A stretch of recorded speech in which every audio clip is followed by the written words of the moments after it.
para pregar, para cantar. Já temos aqui 22 pedidos, já atendemos 10, tem 12 na fila ainda. Vamos ver se até às 5 horas da manhã nós atenderemos todos. A vigília passada ficou 17 pedidos, mas glória a Deus porque tem gente querendo pregar e cantar, né? Amém.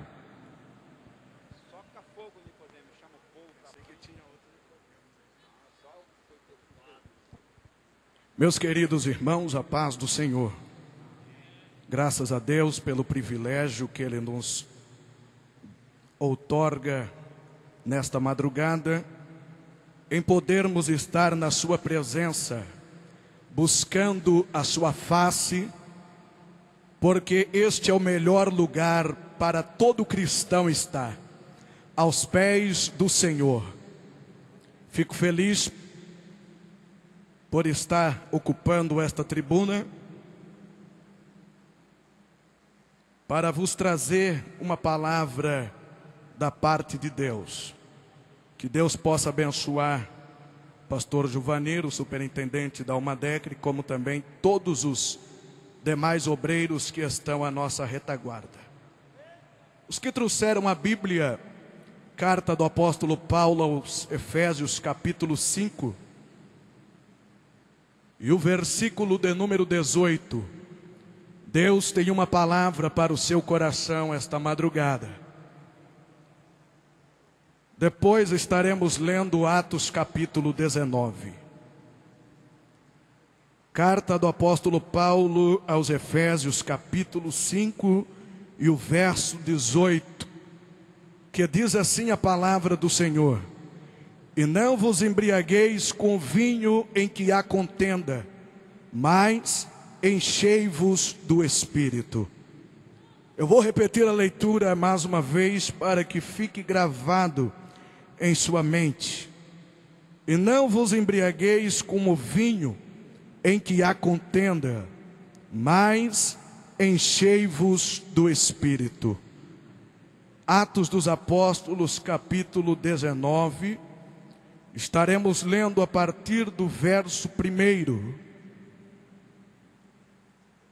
E sucedeu que enquanto Apolo estava em Corinto, Paulo, tendo passado por todas as regiões superiores, chegou a Éfeso, e achando ali alguns discípulos, disse-lhes: recebeste vós o Espírito Santo quando crestes?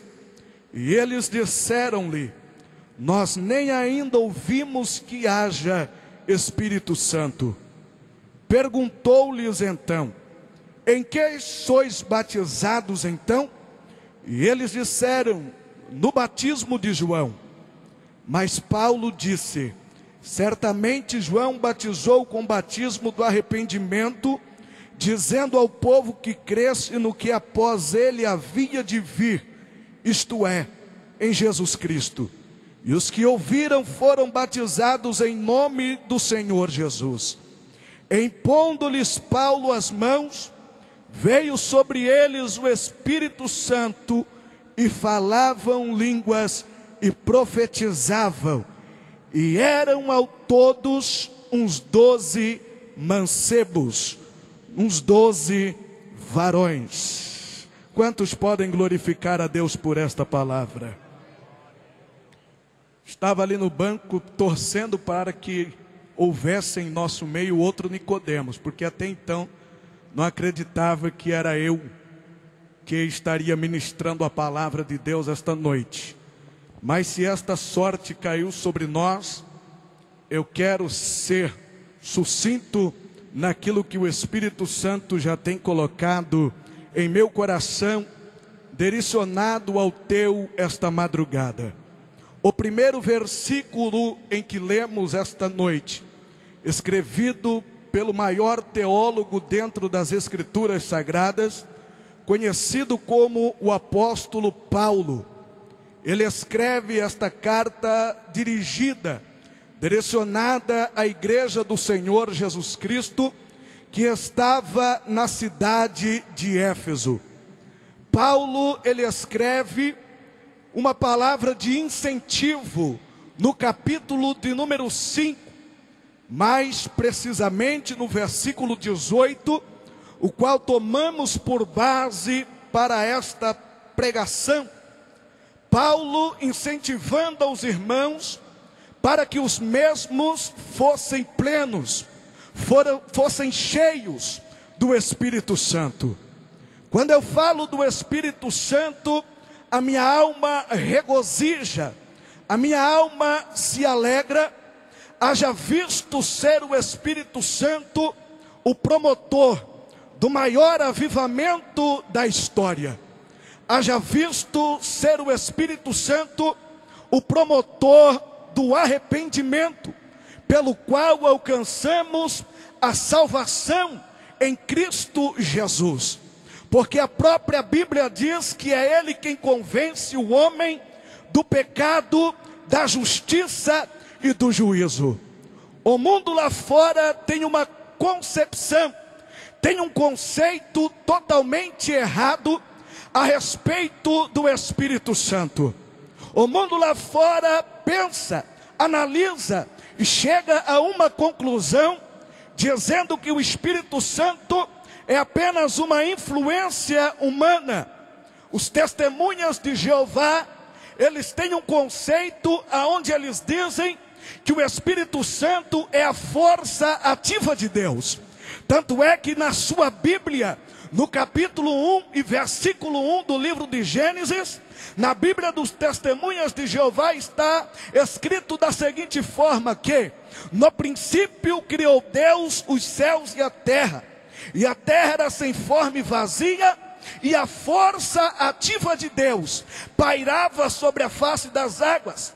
Tanto é que na nossa Bíblia, na nossa versão, está escrito que o Espírito de Deus se movia sobre a face das águas, e não a força ativa de Deus. Já outros pensam que o Espírito Santo é apenas uma doutrina ensinada por líderes religiosos. Outros já pensam que o Espírito Santo é o fruto da mente dos pentecostais. Outros pensam que o Espírito Santo é apenas uma emoção. Pessoas que trafegam pelo trânsito neste exato momento, em frente do grande templo, e olham para dentro deste santuário, e analisam e percebem que aqui há um número de pessoas adorando a Deus, glorificando ao Senhor. Logo eles pensam e imaginam, são um bando de doidos, são um bando de loucos, porque a esta hora da madrugada, aonde poderiam estar na sua cama, no seu aconchego, dormindo tranquilo, estão dentro de um templo adorando a Deus, falando em línguas que ninguém entende, porque eles não sabem que nós aqui estamos desfrutando das maravilhas de Deus. Aqui dentro nós estamos mais perto do céu. Só quem está alegre por estar aqui nesta madrugada, levanta a sua mão e adore o nome do Senhor. Só você que está feliz. Então o mundo lá fora, eles têm um conceito errado a respeito do Espírito Santo.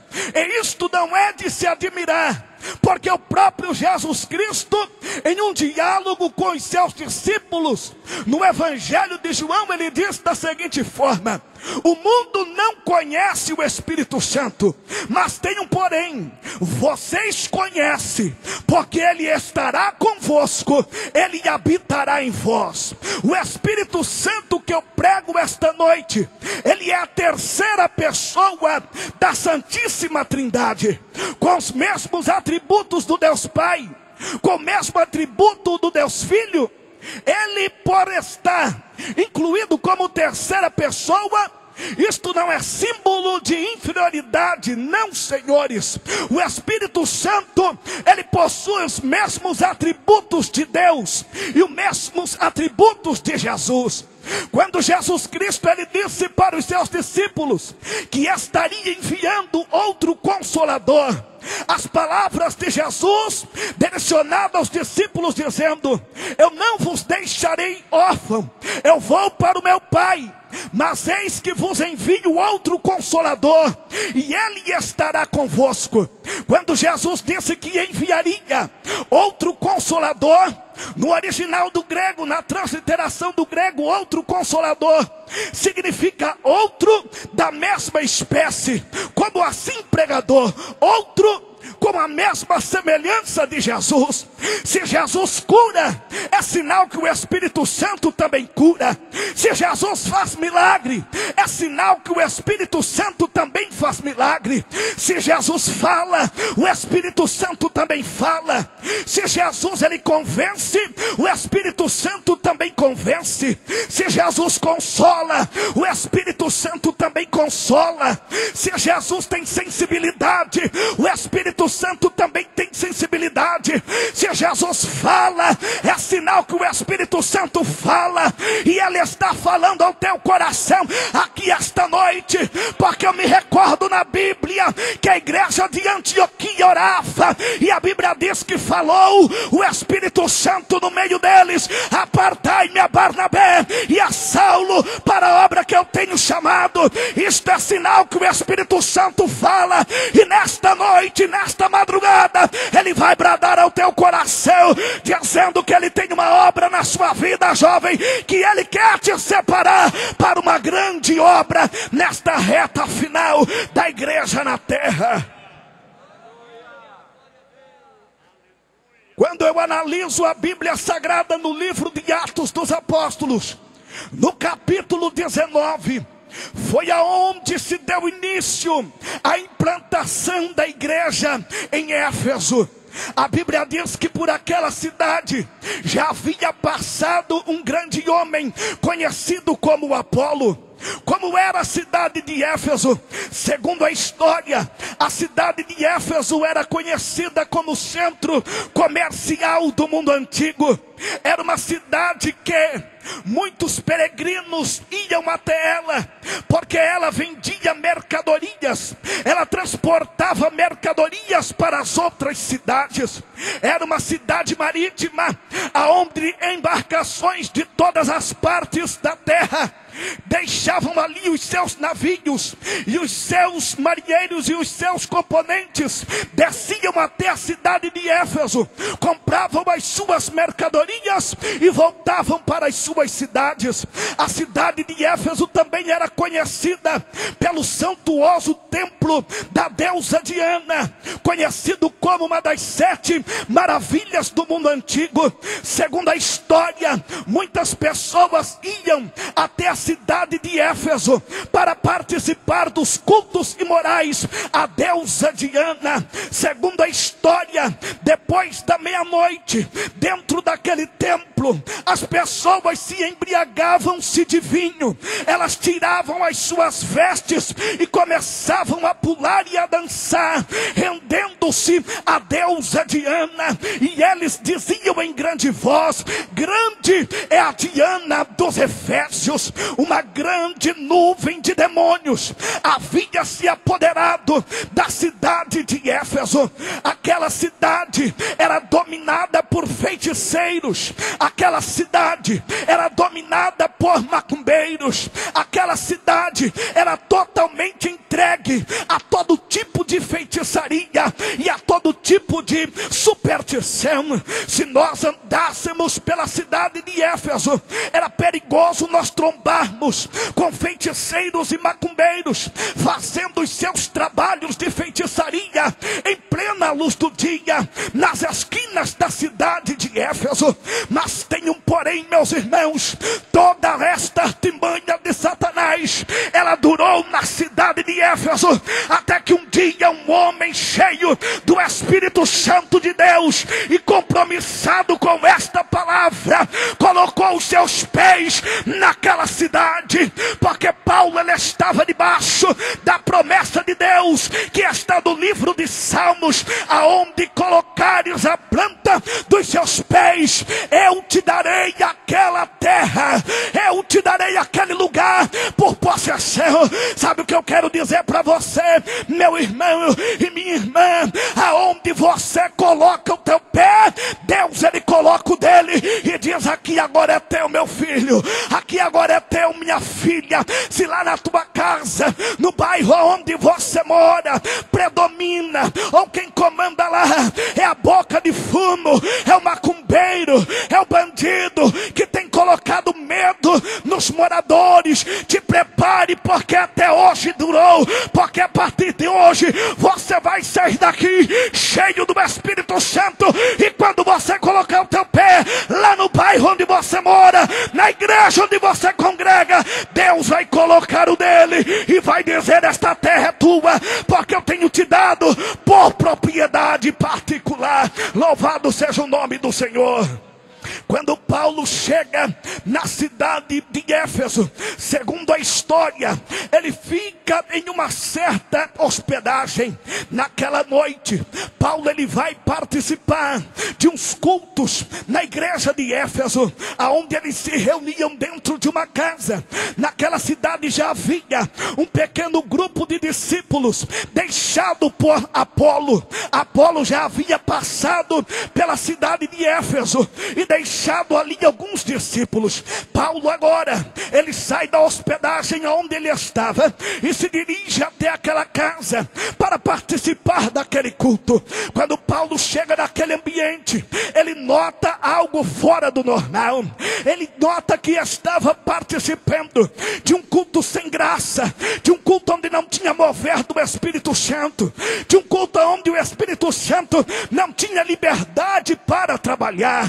A história diz que ele volta para casa frustrado, ele volta decepcionado, porque era o primeiro culto que ele havia participado, onde ele não viu profecia, onde ele não viu línguas estranhas.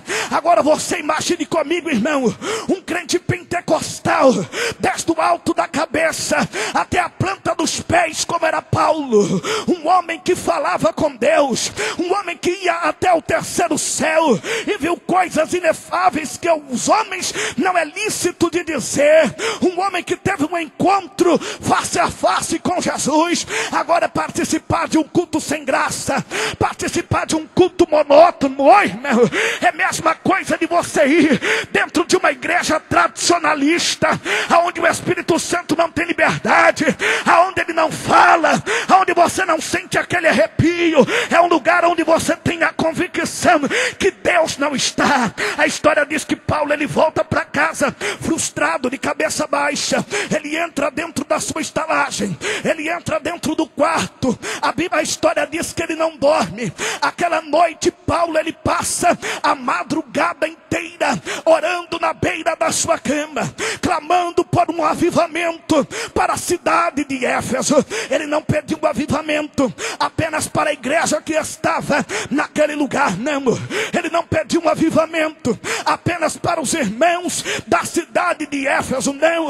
A história diz que ele pede um avivamento para toda a cidade de Éfeso. E ele passa 1h da madrugada orando, ele passa 2 horas da madrugada orando.